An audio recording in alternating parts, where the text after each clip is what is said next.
なんで、どうして明後日の方向を向いてこの人話してんのかなみたいなことになっちゃうかもしれないんですけど、なるべくカメラの方を見てお話できるように頑張りますんで、よろしくお願いします。ちょっとね、そんなわけで、このライブ配信のタイトルとか、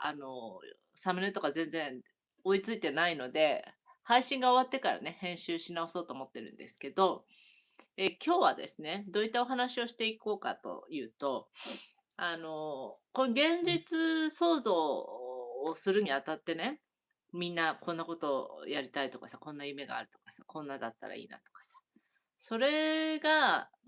うまくいかない原因、もしくは全てのキーとなるのはたった一つのことだったんだなっていうね。もちろん、その一つのことからいろいろ派生して原因となりうる事象というのは起きてくるんだけど、根本は本当にこれだなっていうのをね、私はついさっき感じたので、それをね、皆さんとシェアしていきたいなと思います。あ、ライブに入ってらっしゃる方いらっしゃいますね。ありがとうございます。はい。この状態でね、ちょっと私コメント見れるかどうかすらわかんないんですけど、今日は iPhone から配信しております。はい。では、ちょっと慣れない感じがしますけど、行ってみましょうか。はい。まずね、なんで私がはってね、気づいた、改めて再確認、再認識することができたかっていうと、きっかけがあるんですよ。リハックっていう、YouTube のチャンネルがあってですね、そこで、バークレー大学で、教えてらっしゃる物理学の野村先生っていう方のね、動画をたまたま目にしましてですね、4本シリーズで出てるんですけど、2年前の動画なんですね。で、そこで、古典物理学、相対性理論、量子力学、そして宇宙と超弦理論っていうね、この4回にわたって、その野村先生が、とても分かりやすくね、お話をしてくださっていて、私それまだ全部見てないんですけど、そのうちの、一つですね、を見ていた時に、はって思って、そして私なりに、こういうことに当てはめるとこうなんじゃないかっていう、ちょっとスピリチュアル的な考察を進めていった時に、これはみんなとぜひシェアしようという思うことがあってですね、それでお話をしていきたいなというふうに思っています。そうなの。早速脱線だけど、最近そういうさ、物理学とか、化学の方の科学もそうだし、量子力学とかそういったいわゆる科学とかそういった分野の最先端の方々の、が出ている動画とかをね、最近見るのが好きなんですよね。わからないことも多いのよ、ぶっちゃけね。全く理系じゃないから。なんだけど、でもすごくこう、インスパイアされるものがあってですね、もともとそういったなんていうのかな、第一人者とかさ、いわゆるパイオニアと呼ばれている人たち、そういった人たちの言葉をこう聞いたり、そういった姿勢から学ぶのとかすごく好きだったんで、最近はね、そういった、物理学とか量子力学の方のそういうお話をね、よく見たりしてるんですけれども、早速ですが、ちょっと失礼。えこれはね、私のお話をするには絶対これをすっ飛ばせないので、頑張ってお話ししますが、このニュートンのね、運動法則とかさ、エネルギー保存則っていう、それが、元になって私がひらめいたことなんで、ここを説明しないわけにはいかないんですよ。ただし、全然私、物理学でもさ、何でもないんで、正しく説明はできませんと思います。頑張りますが。うん。だけど、誰でも知ってると思うの。ニュートンの運動法則とか、エネルギー保存則って、どういうことなんだって、パラパラって聞けば、そうそうそう、そういうのありますよねっていうのは、なんとなくみんな、詳しくはなくても、そういった法則や考えみたいなものが、あるよねっていうのは知ってると思うんですけど、どういうことかっていうと、ね、これ、今ここにあって、このボールがあるとするじゃない。で、これが、運動する、ね、進んでいくとしましょう。で、こうやって力を加えるとさ、よいしょ、こうやってコロコロコロっていくわけじゃない。で、コロコロコロっていくけどさ、やがてさ、こう止まっちゃうわけよ。ね。で、なんで止まっちゃうのかって言った時に、ここで、一定にさ、進んでいくのがこう、ある運動法則だとするけれども、止まってしまうその原因は何なのかっていうと、摩擦がね、ここに生じてると。それによって、え熱をね、いわゆるエネルギー保存則ってあるわけだから、これに一連にさ、一連まつわってる力っていうのは何一つ変わってないはずなのに、要は運動状態が変わっちゃうでしょ。止まってしまうっていうのは摩擦が起きてる。で、そこで摩擦熱っていうのが発生していて、エネルギーの一部が熱に変換されていることによって、エネルギー総量は変わってないけど、運動状態、いわゆる事象は変化しているっていう、このことから私ははって思ったことがあるんだけど、ね。いわゆる、例えばこれがボールがコロコロコロって運動している状態なのか、止まっている状態なのか、いろんなのもの、へけんたえー形態は変化していくけれども、エネルギーの総量は同じであるっていうね。で、これをさ、その動画の中では、野村先生は、黒板消しをね、テーブルでさってやってさ、ね、止まっちゃうでしょって言って、なんで止まるんだって言って、ここに机と摩擦が生じてねっていう、そういうさ、レクチャーをされていたんですけど、もうぜひ見てほしいの。うん。でね、これをさ、やっぱり私は、このスピリチュアル界隈で、いろんな人と多くね、関わってきているわけだから、やっぱり人生とか、心とかさ、そういった人間に置き換えて、やっぱりふってこう想像をしたの。ね。で、このボールで例えたけれども、これがさ、いわゆる人生のその人の歩みであったりとか、夢とか理想に向かって現実化っていうこの流れであるとか、自分の心、こうしたい、ああしたい、これが欲しいっていう、こういった心もさ、こういうね、過去から未来へっていう感じで、こういうふうに、一定の方向に進んでいるとしてもさ、いわゆるさっきの話、そのまんまよ。止まっちゃうところが、時があるじゃない私たちって。ね。そういう熱い思いでいたのにさ、いつの間にか、なんかそれがちょっとこう冷めてるとかさ、ね、こういう風に人生運んでいくはずだったのに、なんかちょっとパタッと止まってるなみたいなさ、停滞してるなみたいな、そういう時ってあるでしょ。ね、まさしく、私たちのその人生や心とかね、そういった部分においても、ね、止まってしまうこの原則、原理っていうのは一緒なの。文字通り摩擦が起きてるのよ。ね。で、でも、この摩擦って、もちろんさ、人間関係の摩擦とかっていうのもあるけど、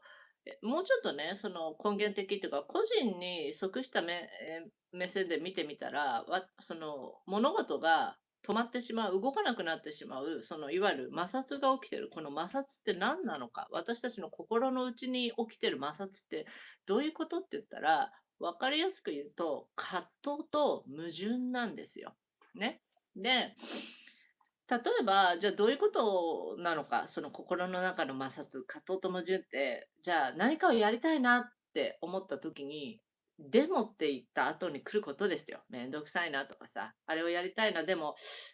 無理かな、みたいなね。要は、自分がこう放った思い、これはエネルギーだけど、それと葛藤してる、矛盾してるような思考が働いてる状態ね。あとは、例えば、じゃあ、あれが欲しいなっていうふうに思った。こうやって思いのや意識がエネルギーとして放たれた。でも、ね、摩擦が起きて、それは葛藤と矛盾によって止まっちゃうっていうのは、あれが欲しいけど、ね、でもだってお金がないもんとか、いや、必要ないかなとか、そういうことなのね。だから、すごくシンプルだと思いませんか？結局は、現実創造とか、その夢や理想が現実化できないっていうのは、自分自身が思ったことに対して、自分が葛藤して、自分がそこに矛盾を抱いているっていうね。やりたいけどできない、やりたいけどやりたくない、欲しいけど無理かもしれないとかっていう、そういう反証をさ、自分の中に持っているっていう、これが物事がうまくいかない摩擦のイコール葛藤と矛盾なわけよ。だったらね、だったらばよ、一貫性を自分の中に作り上げてしまえばいいんじゃないかというふうに私は思うのね。ね。一貫性っていうのはさ、自分がさ、やりたいと思うこと、それに対して、さっき言ったようなさ、怖いとかさ、無理とかめんどくさいじゃなくて、それをいわゆるポジティブに、それを進めていけるような、自分の中のセオリーというかロジックみたいなものをね、あの結構これね、私無理やりっていうか、後付け的なことであったりとか、なんていうのかな、言葉遊びみたいなことでも、自分がそれを信じられる、そうだよねって自分自身が自分に同意ができるように論理立ててしまえば、結構脳はそれで、ある種のエラーかもしれないけど、結構それをね、そのまんま反映してくれるんじゃないかなっていうふうに思うのね。だから、やっぱり、何かをしたいなとか、こういう夢や理想がある、こういうことを現実化したいっていう時は、何よりも矛盾と葛藤が摩擦を起こすんであれば、自分の中にそういった芽生えてくる、でもさとかさ、やっぱな、だってなとかっていうところと、とことん向き合ってって、一個ずつ潰してってあげればいいんじゃないかなと思います。ね。だからそもそもやりたいと思ったことが本当にやりたくなかった場合もあるから、全部をイエスに統一しなければならないとは言わないけど、やっぱり何かね、思いがあって始めたことで、やっぱそれを成就させたいのであれば、そこでね、自分の中に生まれてくる、芽生えてくる、そういった矛盾や葛藤っていうものとしっかりと向き合って、本来のね、その、やりたいと思った時の自分としてちゃんとそれに反証をさ、打ちさせていくっていうか、で、やっぱりその一貫性っていうものをね、大事にしていけば、意外と物事スムーズなんじゃないかしらっていうふうに思うわけ。なんだけど、実は今日のお話は、ここで終わりじゃないのよ。うん。もちろん、シンプルなところで言うとそうなんだけど、いやいや、矢野さん、それだけじゃ全然解決しませんよねとかさ、そんなに現実甘くなくないですかみたいなね。そういった矛盾、葛藤、反証という言葉がね、たくさんあると思うの。それはある意味正解で、これだけじゃやっぱどうにもなんないのよ。で、じゃあこの先ね、もう2段階深掘り、2段階、1段階かな、深掘りしたいんだけど、ここでね、皆さん、仏教用語なんですけど、真空一体っていう言葉聞いたことありますかね。真空一体ってどういうふうに書くかというと、体、口、意識の意で一体ね。っていうふうに書くんだけど、これ何を言ってるかっていうと、体だよね。で、要は行動。そして、悔いだの口はね、要は言ってることですよ。自分の発してる言葉。で、意は、もちろん意識とか自分の気持ちとか心だよね。これが、一致させることが大事ですっていうのが、その仏教の教えなんだけど、この真空一体っていうのがまさしくその真髄で、やっぱり自分が思ってることと言ってることとやってることがちぐはぐで矛盾してたら、もう摩擦だらけじゃん。どうにもこうにもいかないわけよ。なんで、私たちって、シンプルでありながら、いろんなものの複合としての要素があって成り立ってるじゃない。もちろん心と体とさ、魂でもそうだけど、全ては根本は一つでも、たくさんの現れがあって、それぞれが相互作用を起こして総合的な現れとして今あるわけだから、やっぱりある程度、どの面から切っても、いわゆる金太郎飴のような状態で、どこで切っても、やっぱり一貫性があるというのが大前提なんだと思うのね。ここで切ったらそうだけど、こっから見てこっちの角度で切ったら全然違うみたいなことになってくると、これがいわゆる矛盾葛藤の状態で摩擦を生んでいるっていうふうに言えるんですね。うん。で、真空一体ってなってくると、やっぱり、あ、そうか、行動、そうだよね。言ってること、そうだね。やりたいと言いながら無理だと自分が言っていたりとかさ、そうなると結構検証できるポイントいっぱいあると思いませんか？で、さらにね、もう一層深めていくと、私なんかは、チャネラーではありますけれども、ヒーリングっていうので、多分もう何千人もやってきたと思うんだよね。うん。で、そのヒーリングの現場なんかからすると、エネルギー領域でもこの摩擦っていう状態はすごく目撃するのよ。目撃っていうか、よく取り扱う事象の一つでもあるの。で、このエネルギー領域、いわゆる目に見えないって言われているね。視覚では捉えられないような部分での摩擦が起きてる状態って、どういう風な言葉で表せるかなって思った時に、いわゆるね、その人の中に、異物として、反応を起こしているものだったりとか、不純物とか、あとは私の感覚として、違和感があったり、いわゆるノイズみたいなもの。それが干渉をね、起こしている状態。いわゆるシステムエラーみたいなことなんだけど、そういった状態が、エネルギー領域での摩擦っていう風になるのよ。で、例えばチャクラとかオーラとかで見ると、その不純物、異物っていうのは、付着してるっていうようなエネルギーとして私がこう、理解見えてるわけじゃないけど、見えてるに近いのよ。捉えられるのね。で、なんだろう、影のように感じる時もあるし、完全に鋭利な矢のように入ってる場合もあるし、で、これはあくまでも、実際ぶっ刺さってるとかさ、影があるわけではないと思うんだよね。それはね、ちょっと私は証明できないんだよね。だから私の脳内であるエネルギーの状態をやっぱり処理して、ビジュアライズっていうの、視覚化するとそういう風に理解、解釈してるっていうことなんじゃないかなと思うから、ここはちょっとあんまりね、深く追求はできないんだけど、やっぱりそのチャクラ、オーラなんかを見ても、やっぱりそういう風にね、異物、ノイズを生んでるようなもの、もしくはチャクラだったら回転してるから、それを鈍らせるような、いわゆるここまで摩擦ですよね。を起こしてるっていうのがあるんでね。結構他人の想念だよね。自分ではない人の思いであるとか、あとは電磁波みたいなね、そういったものも、強くね、入ってる場合とかよく見ますね。あとは、感情っていうのかな、心模様ですね。ここも、目に見えませんから、エネルギー領域というふうにここではね、くくれるとしたら、やっぱりその人の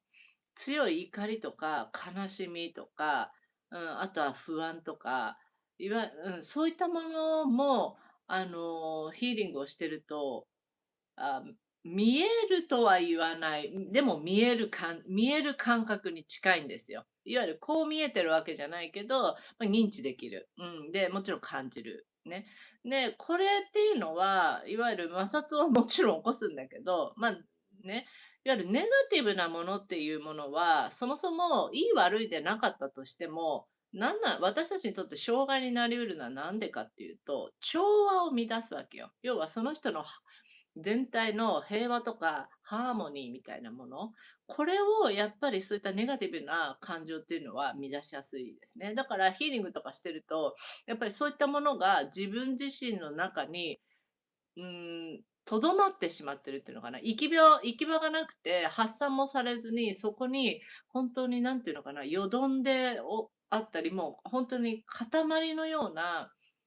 状態で、その人自身が感情だよ。だけど、ヒーリングなんかをして拝見するとそういうのが見えたりしますね。かっこ見えてるわけではありませんけど。で、やっぱりこういう風に、さっきもさ、自分の思い、やりたいと思うことと、でもだってっていうね、その矛盾葛藤っていうのが、現実をうまく運ばせることの障害になるっていう風に説明したけど、やっぱりこのエネルギー領域で見ても、やっぱ同じことが起きてるわけよ。ね、理想っていうのは何なんだろうっていう風に考えた時に、やっぱりその人本来の周波数、その人が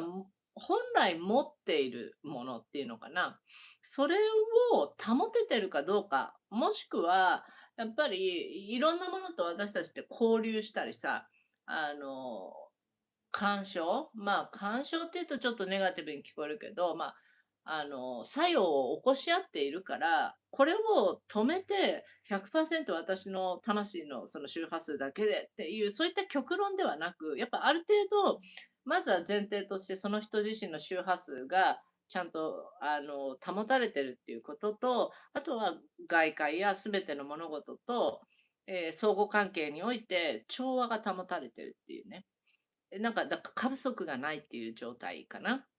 わかりやすく言うと。それがやっぱ理想なんだと思うのよ。で、そういうヒーリングとかをしていると、そういった、例えばオーラに入っている付着物であるとか、感情的なそういった、ね、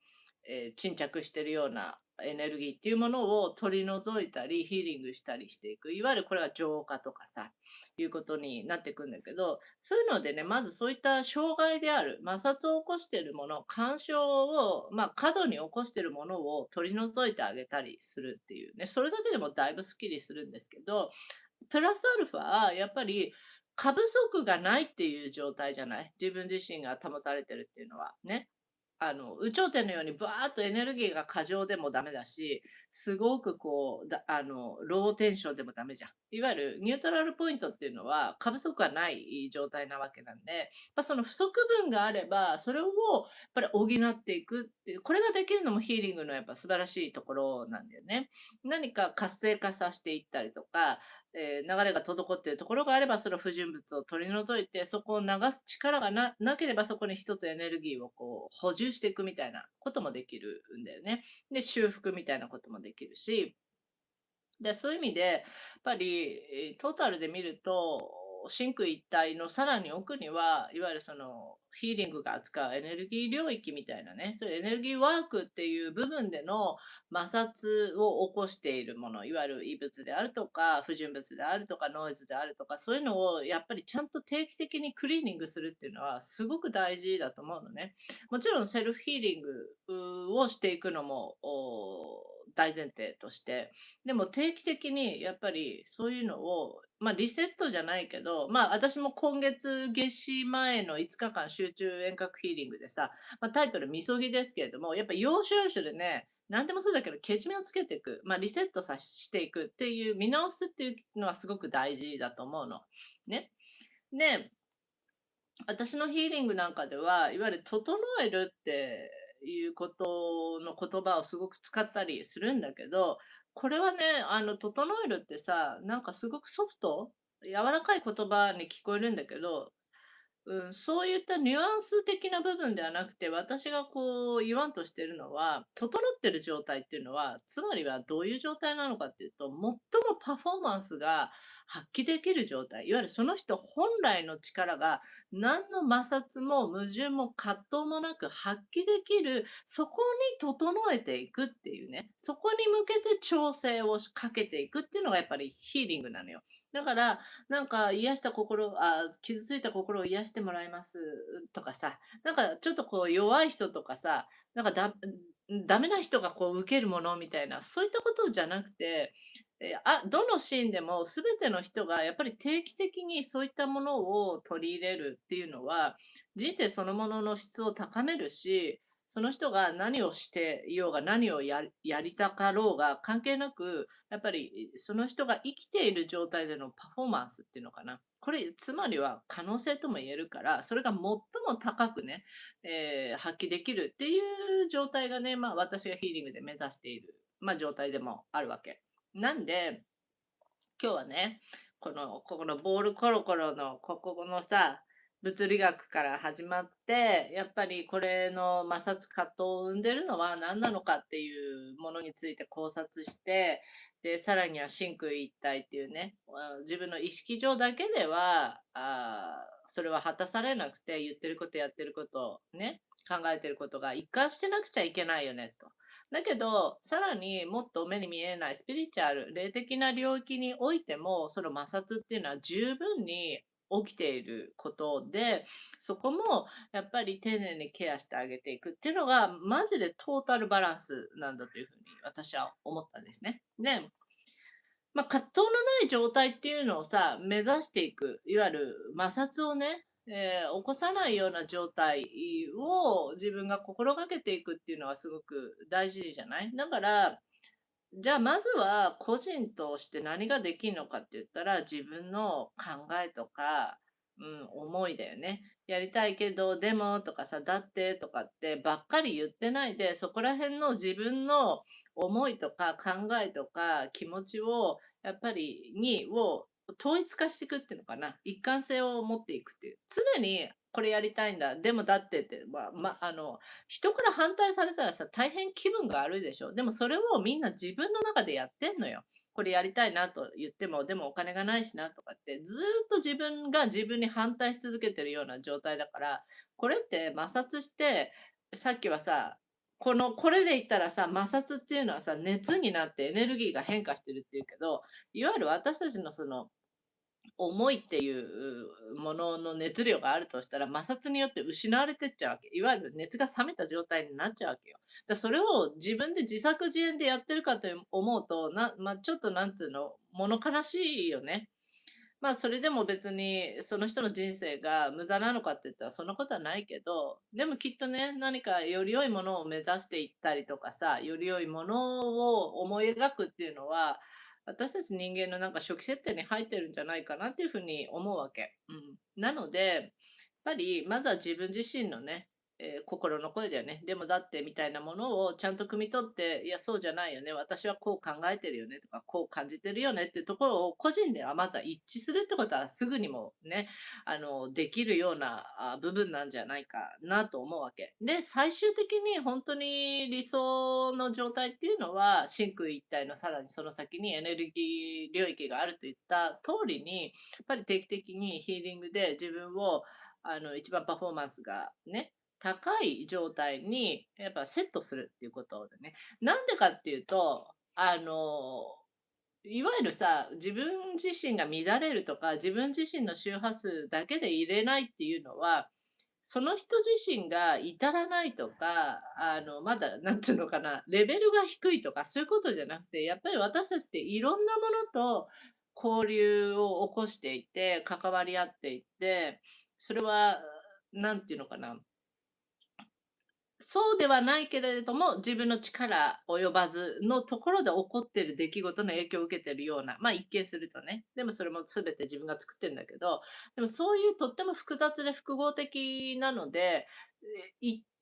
なんていうのかな、じゃあ私は周波数何百何十何です、魂のセットですって言って、それを1ヘルツとも乱さないっていうのは、不可能なんですね。なんで、ある程度その揺らぎとか許容範囲っていうものを持ちながら、要所要所でしっかりとリセット、調律、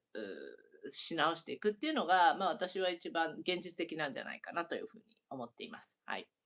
こんな感じでしょうか。なんで、とにかく結論から言ったら、摩擦を生んでいるものを